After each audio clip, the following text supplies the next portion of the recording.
Well, what do we got here? We got something big. It's called a Viking, Dirk Hofmeister design, and they got a big emblem right here. The Midgard's family, Midgard's, however you want to do that, Midgard's Messer. And I'll give you the link to his website and also to his Instagram site. But this is called the Viking, and it is limited to 200 pieces. That's it. It's got a blue backspacer, a blue pocket clip. They're all titanium. It's a titanium frame lock, and there's your lockup.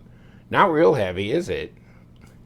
But it's such a light blade, such a small gent folder that, okay, yeah, it's 20% at best. Of course, you got a 6mm blade stock there. Come here, buddy. Come here, do your thing. Can you open up that wide? Yeah. 0.237. I just gotta laugh when you get 6mm.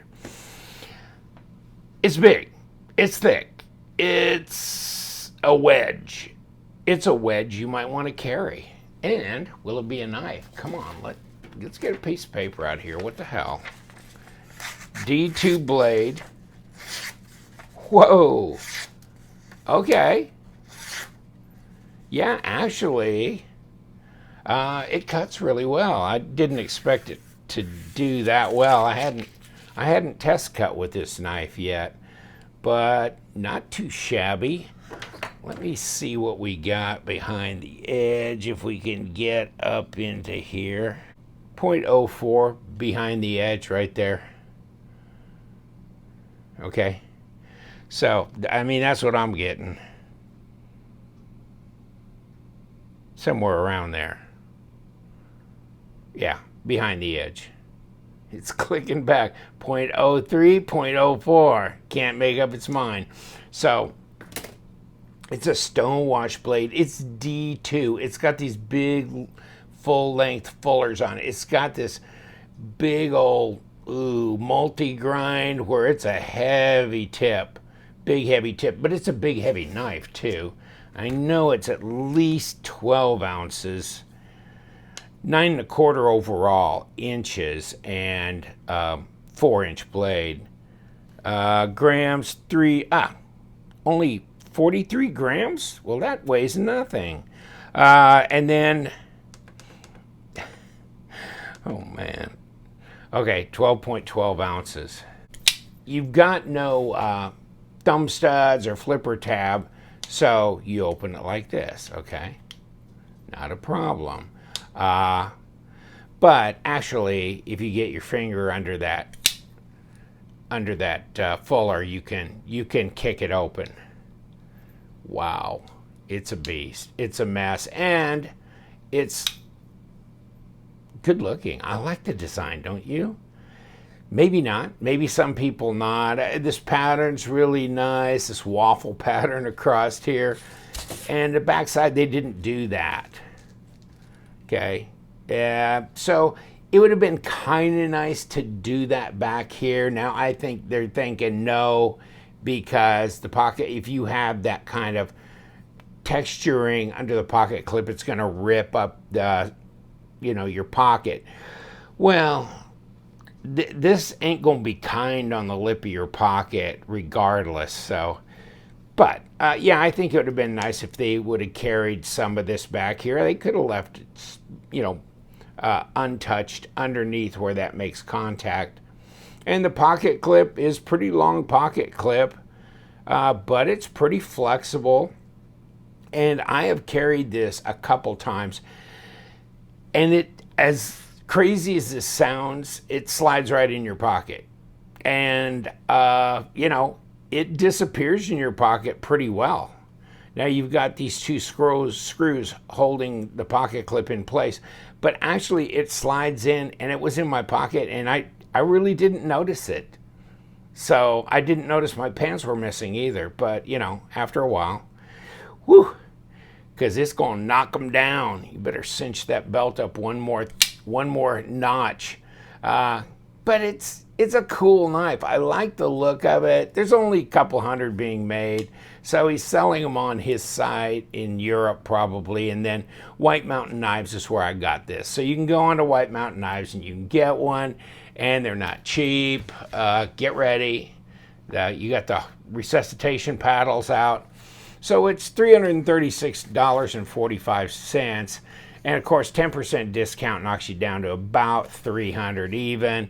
Here's your stats here as far as that goes. So, yeah, I think it's cool. His website right here. So check that out. There's your number in euros for the Viking folder. I know it's not for everybody. It comes in a box. But I mean, it's definitely for me. I like the design. It's one of the more attractive designs in a big hoss of a knife that I've encountered recently. So I like it. Here's the blade to handle length. You got this wraparound fuller. You're pretty good there. Yeah, the overall design, the fit and finish is pretty nice on this. This is very rounded. All these edges are nicely done. And the design flows pretty well. It comes, kicks down here, and then goes right into the bolster. So, no, I think the design flow is nice. I think it's an attractive knife. The stonewash blade, no sharp edges around back here, no gotchas. Big old jimping on top of this blade. So, it gives you traction, but it doesn't hurt you. It's not that aggressive. Big old jimps on there, but well-rounded from the stonewash effect. Here's the box. And, I got this patch with it too. That came in a little cellophane pouch itself. And here's the information right there. In case you're in Europe, you want to give them a buzz. Where's my balance? My balance is right there. So it's pretty much right under that stop. We'll take this apart, take a look at it, see what's going on inside. I believe this is washers. And you can kind of catch a little glimpse of the washers in through here. There's traction back here on the back spacer. Runs down here as well. Nice lanyard hole that runs through the back spacer. Like I said, your hardware is blued, and we'll check it to see if it's titanium or at least if it's magnetic or not. So, ergos are great. Ergos are absolutely good on this. Right here, here. For me they are. For my hand. All hands are not the same, and when they start doing this, it starts differentiating for different size hands. But for mine, it's great. And reverse grip, that works too. That works too, and it's there for a big pair of hands too. Obviously, it's a big knife at a little over 4 inches, probably 4.15 at 105 millimeters. 9.5, and I said 9.25 before, and I kept thinking I read that somewhere, but I was wrong. At a little over 24 centimeters, so 9.5 inches, a little over 4-inch blade. Got a little choil up here, so I guess you can get up right up on this jimped area and then get your finger right down here for a little bit more control on this blade. How much control you're going to have on this blade? Whew. I mean, that's a beast. I mean, that's just an absolute beast. Let's throw this out here, kind of see where we are. 0.58 at about 15 millimeters. So it's, it's not all that thick. There's a lot of knives that are, 0.6 or fatter here. So this is not all that fat. You might want to know this. So 0.15 of an inch, about 4 millimeters each side on that. And of course, like I said before, 6 on that right there. Wow. You know, it's easy to disengage this blade because if you look at here, there's a differential in height. So for you to get your thumb in there and disengage it, yes. And I kind of tighten this down a little bit. Maybe when I put it back together, I'll give it a little bit more of a drop, but I don't want it to have any play in it either. So like that. There you go. Actually, it's kind of got a fidget factor to it. As, you know, fidget factor as a wild Brahma bull may be. It's a lot of fun. It's definitely not your normal everyday EDC, but it can be carried. How much you're really going to put something like this to everyday practical use? Probably not, but there's so many knives out there that are pretty much made for artistic effect and, you know, just for style and different things, different kinds of appeal. There's plenty of sensible knives out there, so it's kind of nice to have something a little bit overboard. And this one is overboard. It's definitely overboard. So, you know, I mean, I've been kind of flicking this knife out, which makes you ask, you know, how's the detent? See, I can, hold on. Yeah, I can do that too. The detent's not real strong, although it's not necessarily much weaker than a lot of the flipper knives that I've had in my hand as well. So, yeah, about a 4.0 on my scale. And anything over 6 is just ridiculously hard. But most of the knives are running 3.8 to 5.2. So, yeah. And I think this is probably an appropriate detent, considering the fact that this may be the way you open the knife, or, you know, you can get your fingers on both sides, break that away, and then roll it around, or just finger flick it if you're feeling like it. So any stronger detent probably would make this less friendly for easy opening, so I like it. I like it where it's at. See which way this comes apart. And I think we've got it turning on both sides, so.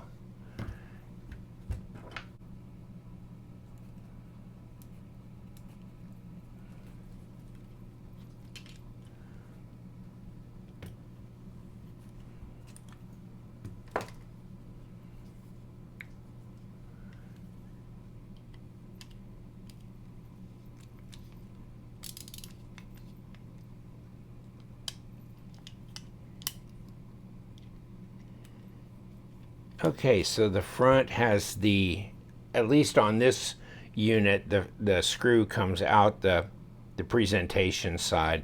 So I guess I'll take the other screws off of this side as well.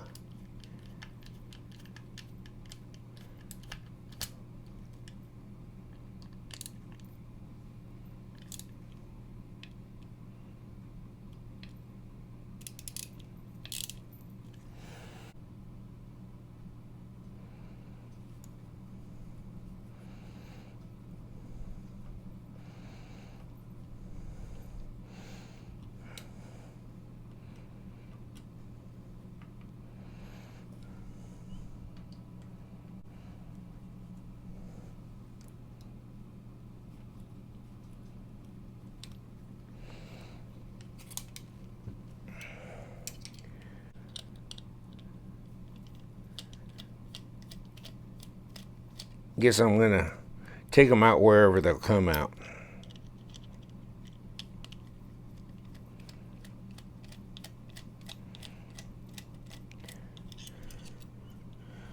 Let's see if those are the same size. Yeah, look like it. And everything came apart.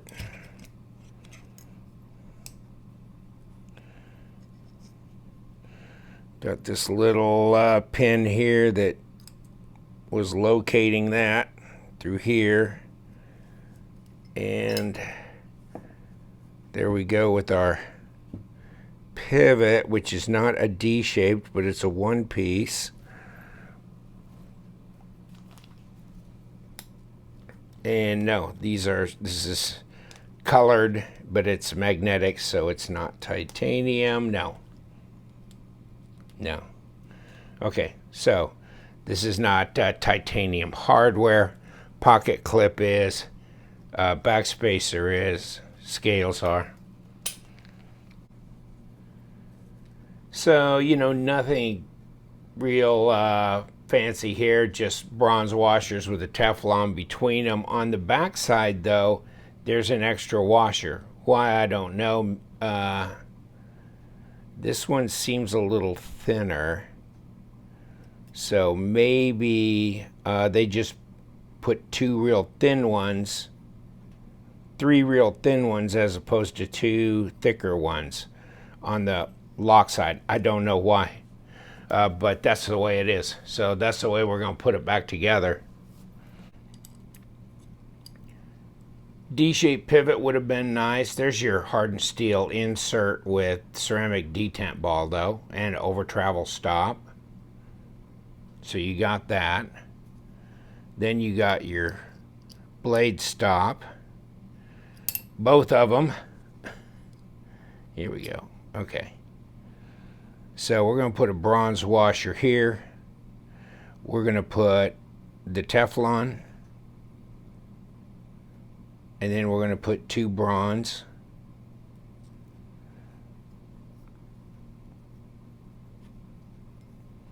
And we're going to drop this blade on.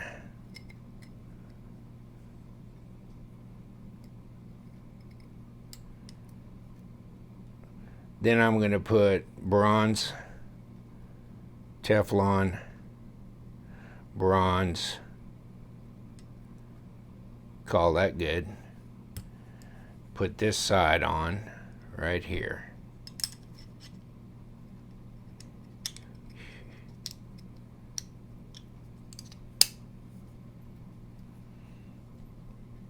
I want to put this pivot back in. We'll see if this centers up okay.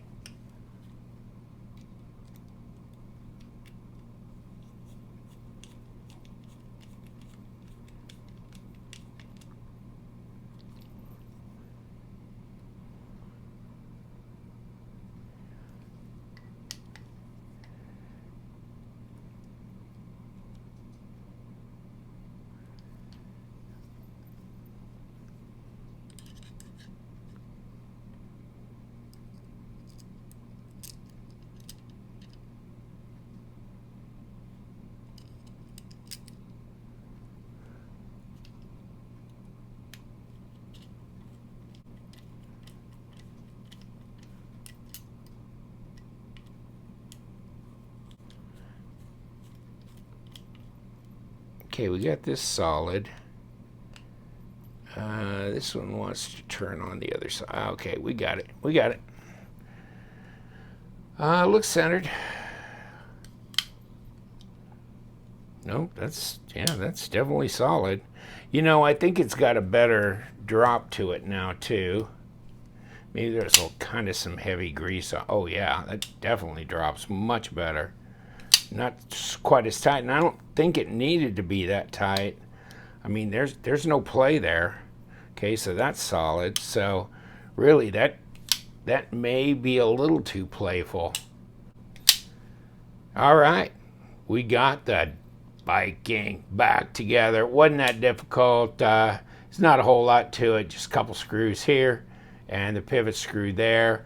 Yeah, it'd be nice if it was D-shaped. But you've got the way to stabilize it on both sides, so it wasn't locked down that hard, and neither were these. So there, you can do that. Number 8's all the way around. The action's definitely much better now that I pulled it apart and put it back together. Just like a tank. Woo, like a tank. Okay, I'm done. I'm done. But it was a lot of fun to carry the couple times that I carried it, and I will carry it more because this is really an attractive design to me. This is one that, as far as a monster knife, this is a keeper for me. Even though they didn't machine it on this side, I kind of understand why, but the overall design and look to it is just a winner for me. Thank you very much. You know what we do. We love them knives, so you guys stay sharp.